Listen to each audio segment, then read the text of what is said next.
I walked into Scream 7 with mixed expectations and frankly some relief. Relief because the old guard is back.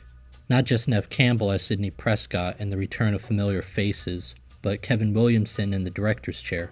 Williamson, who worked on the original films with Wes Craven, understands that Scream was never just a slasher series. It was always ahead of the culture. But before even discussing the film itself, it's impossible to ignore the discourse surrounding it. A lot of the conversation has less to do with what's on screen and more to do with the firing of Melissa Barrera after her Free Palestine posts.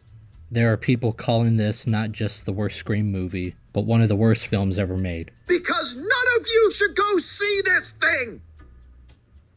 None of you! I would rather jack off with sandpaper! That's not serious criticism, and we all know it. There's so much performative outrage online, it's not impressing anyone. I'm not reviewing it. I didn't see it. I'm not gonna see it. I've seen too many reviews that spend more time seething about her firing than actually analyzing the movie. I don't even think she should have been fired over it, but I'm here to judge the film, and clearly review bombing and theater protest didn't change much anyway. The movie had the biggest opening in the franchise. Now, as for the movie itself, I've said before that I view Scream 5 and 6 the way I view the Star Wars sequel trilogy, disconnected from what made the originals work. Honestly, they felt disrespectful, so I wasn't really upset that this film pivoted in a different direction. I don't know who really wanted to see Barrera's character becoming the new Ghostface, so I am happy things changed, and I do think we got a better movie, but it's complicated. Let's start with what works. This is the best directed film in the franchise since the original trilogy. It's also the best looking one in over 20 years. For one example, this particular scene works because the oversized shadow grows larger as Ghostface approaches her. You're basically seeing a monster-shaped version of him. It's cool how the shadow exaggerates his body, turning something human into something more threatening. The warm streetlight also looks nice visually. There are a lot of shots like that. It's definitely a correction from the strange, distracting filter in the fourth movie that came out 15 years ago. The kills are very, very creative. Some of the chase sequences are the most intense since Craven's era. It's engaging, it moves. The film is well paced and doesn't sag in the middle. Structurally, it even tries something different. Instead of the usual formula, party, stalking, characters picked off one by one, final reveal, we get something closer to two climaxes. There's a major confrontation in the first half that resets the board, then a second climax at the end. It's a nice shake-up of the same pattern we've seen over and over and over again. The performances are strong. Neve Campbell especially reminds you why she is the face of Scream. There are even a few pointed shots at critics who push the idea that the franchise should move past Sidney entirely. She has this really funny line at the end that made me laugh. Now the mixed elements. The AI paranoia angle is interesting. We are clearly entering a period where digital manipulation and AI will change public life, so thematically it makes sense for Scream to approach that anxiety. The problem is that the film introduces the idea without really digging into it. It feels a bit rushed and not really put together. The new cast is solid, I like the characters, but we don't spend enough time with them together. There's a missed opportunity to build real dynamics before the violence happens. Then there's the gore. I'm not prudish about the violence, but there are a few kills that feel excessive, almost like something out of a Friday the 13th movie.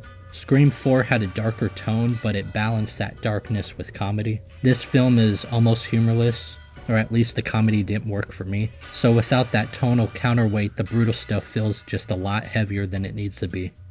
And then we get to the serious problems. The trauma talk is relentless. Conversation after conversation about trauma, processing trauma, living with trauma. We get it. The series has always been about survival since the beginning. It starts to feel like the script doesn't trust the audience to remember what these characters have actually went through.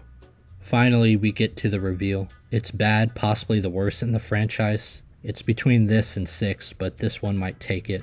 The motives are so bland. I believe it's coming at stan culture, but it doesn't really work. There's also no fresh commentary, no sharp cultural observation. The performances in the final act are dialed up to such a cartoonish level it starts to feel like Stab instead of Scream. What makes that especially disappointing is that the franchise hasn't been ahead of anything since Scream 4. That film understood the internet before the internet fully understood itself. It predicted livestream culture, fame through victimhood. That Emma Roberts line, "I don't need friends, I need fans," that was so good. But we got Scream 5, which was some silly culture war movie, a strange defense of The Last Jedi. Scream 6 recycled the revenge story of Part 2. And now 7 lands in a strange place. When everyone is already hyper-aware because of YouTube and Reddit and TikTok, meta commentary doesn't really cut as deep anymore. This one mostly just exists, so where does that leave it exactly? Part of me is glad the series avoided the direction it was drifting toward. This is better than 5 and 6. It respects Sydney, it respects the past. It looks and feels like a real Scream movie again. But I still have to ask, is it necessary? Is this what Craven would have wanted? The franchise was once ahead of the culture and now it's just reacting to it. The most encouraging thing here is Williamson being involved. He didn't write this one, he just directed. But if he comes back and actually writes the next movie, with real time to work and no rushed rewrites, I think there's still a chance this franchise could get back to being as sharp as it used to be, and we might actually get a proper conclusion. Until then, Scream 7 is a movie for Neve Campbell fans. Overall, I think it's okay. I just hope the next one gives us an ending Craven would actually be proud of.